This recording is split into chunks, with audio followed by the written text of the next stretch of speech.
Infinix চাচ্ছে মার্কেটের মধ্যে কেউ না থাকুক, আমরাই শুধু রাজত্ব করি। ইনফিনিক্স তাদের নোট সিরিজের নতুন মোবাইল লঞ্চ করেছে, যার নাম দিয়েছে ইনফিনিক্স নোট এজ 5G।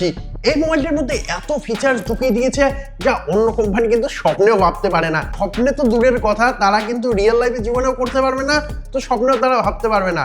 তো এইখানে কি এমন দেওয়া হয়েছে যে আমি এত বড় কথা বলছি। সব থেকে বড় জিনিস যেটা কি জানেন, এখানে প্রসেসর দেওয়া আছে ভিভোর মতো নয়, এইখানে তারা নিজের তমে প্রসেসর দিয়েছে। India's first processor MediaTek Dimensity 7100 এই মোবাইলটির মধ্যে ঢুকিয়ে দিয়েছে। তার সঙ্গে সঙ্গে আরো কি দিয়েছে, LPDDR5X RAM দিয়েছে। আমরা যেটা দেখি অন্য কোম্পানিগুলো এখনো, যেমন কিছুদিন আগে Oppo লঞ্চ করলো তাদের Oppo K14X 5G, সেইখানে কিন্তু LPDDR4X RAM দেওয়া হয়েছে।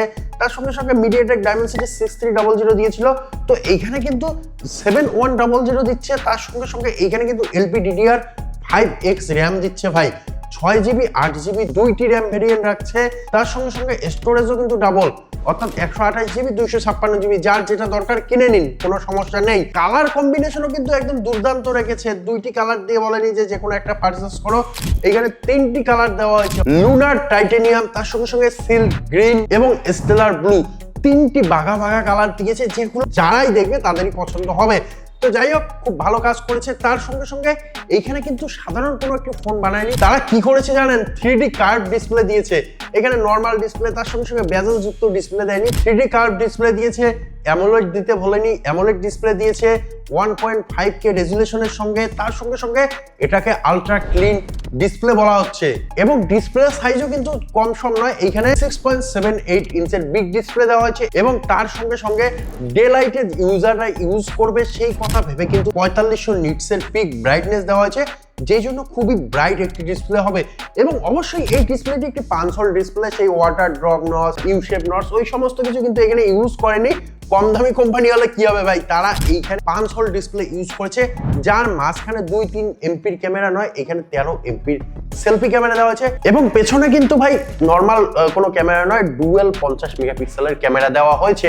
এবং তার সঙ্গে সঙ্গে এখানে যেহেতু আমরা ডিসপ্লেতে শুরু করেছিলাম, তো ডিসপ্লেটির মধ্যেও কোনো নর্মাল ডিসপ্লে না, এখানে কিন্তু কর্নিং গরিলা গ্লাস 7i এর সাপোর্ট দেওয়া হয়েছে। ইন ডিসপ্লে ফিঙ্গারপ্রিন্ট সেন্সর দেওয়া হচ্ছে। তার সঙ্গে সঙ্গে 120 হার্টজের কিন্তু হাই রিফ্রেশ রেট দেওয়া হচ্ছে। 60-90 সেই সমস্ত কিছু যুগ শেষ, 120 হার্টজের রিফ্রেশ রেট দেওয়া হচ্ছে। আপ টু 90 FPS গেমিং করতে পারবে, যেই জন্য গেমিং এর মধ্যে কোনো রূপ সমস্যা হবে না। আরো এত স্পেসিফিকেশন দিয়েছে যা কিন্তু বলে শেষ করা যাবে না। তো যাই হোক, চলে যাবো আরেকটি পার্টে, অর্থাৎ এর ব্যাক প্যানেল। মোবাইলটির ব্যাক প্যানেল কিন্তু ভেগান লেদার দ্বারা তৈরি করেছে, যেই জন্য খুবই স্মুথ এবং খুবই সুন্দর একটি এবং খুবই প্রিমিয়াম একটি লুক দিতে চলেছে। 8GB হ্যালো লাইট দিতে কিন্তু ভোলেনি, যেটা মোবাইলটির সৌন্দর্যকে আরো ফুটিয়ে তুলেছে। অর্থাৎ মোবাইলটি উল্টো করে রাখলেও কিন্তু নোটিফিকেশন কল টল আসলে সেই লাইটগুলো ব্লিঙ্ক করবে, যেটা অবশ্যই খুব সুন্দর দেখায়।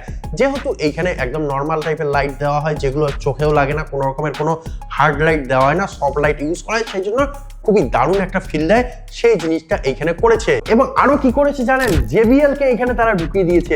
ডুয়েল স্টেরিও স্পিকার ইউজ করেছে, যেটা সাউন্ড বাই JBL, অর্থাৎ তারা একদম হেডিং লিখে দিয়েছে JBL এর ডুয়েল স্পিকার ইউজ করেছে, যেই কারণে এর সাউন্ড কোয়ালিটিও কিন্তু দুর্দান্ত হতে চলেছে। এবং এই যে এত বড় একটি মোবাইল দিয়েছে, এত সব ফিচার্স দিয়েছে, প্রসেসর বড় দিয়েছে, র্যাম ভালো দিয়েছে, ক্যামেরা ভালো দিয়েছে, ডিসপ্লে ভালো দিয়েছে, এগুলিকে রান করার জন্য কিন্তু এখানে 6500 mAh এর বিগ ব্যাটারিও দেওয়া হয়েছে, যেটা অবশ্যই খুবই ভালো একটি জিনিস করেছে। তার সঙ্গে সঙ্গে 45 ওয়াটের সুপারবুক চার্জার দিয়েছে, যার মাধ্যমে কিন্তু মাত্র 27 মিনিটে 0 থেকে 50% মোবাইলটিকে চার্জ করা যাবে। এবং যদি আমরা 62 মিনিট 1 ঘন্টা 2 মিনিট ধরে যদি মোবাইলটিকে চার্জ করি, তাহলে 0 থেকে 100% চার্জ করা যাবে, এবং তারপরে বিন্দাস সারাদিন আরামসে চালানো যাবে, কোনো সমস্যা হবে না। এবং তার সঙ্গে সঙ্গে পাশে যদি আরেকটি রিয়েলমি বা ওপো এরকম কোনো ফোন থাকে বা আইফোন থাকে, সেগুলোকেও কিন্তু চার্জ করার জন্য বাইপাস চার্জিং এর সাপোর্টও দিয়েছে, NFC দিয়েছে, সমস্ত কিছুই দিয়ে দিয়েছে। এখানে কোনোরূপ সমস্যা নেই। আমাদের ভিডিওর নিচে সাবস্ক্রাইব বাটনটিও কিন্তু দিয়ে দিয়েছে, সেখানে ক্লিক করে চ্যানেলটিকে সাবস্ক্রাইব করতে পারো, কোনোরূপ কস্ট লাগবে না। তবে এই মোবাইলটির একটা দাম রয়েছে, যে দামটি রাখা হয়েছে আন্ডার 20,000 টাকার মধ্যে। 20,000 টাকার মধ্যে তোমরা এই মোবাইলটিকে পারচেস করতে পারবে। তার উপর ব্যাংক অফারগুলো রয়েছে, যেগুলো লাগিয়ে 2-1,000 টাকা এদিক ওদিক করাই যেতে পারে। তো যাই হোক, এটা মনে হচ্ছে বাজারের এই প্রাইস রেঞ্জের মধ্যে সব থেকে ভালো ফোন হতে চলেছে। যারা একটি বেস্ট ফোন খুঁজছে, তারা অবশ্যই এই ফোনটির দিকে যেতে পারেন, এবং অবশ্যই এইরকম ভিডিওগুলো সবার আগে পাওয়ার জন্য আমাদের চ্যানেলটিকেও সাবস্ক্রাইব করতে পারেন। তো যাই হোক, আজকের ভিডিও এখানেই শেষ করছি, দেখা হবে পরবর্তী ভিডিওতে। জয় হিন্দ।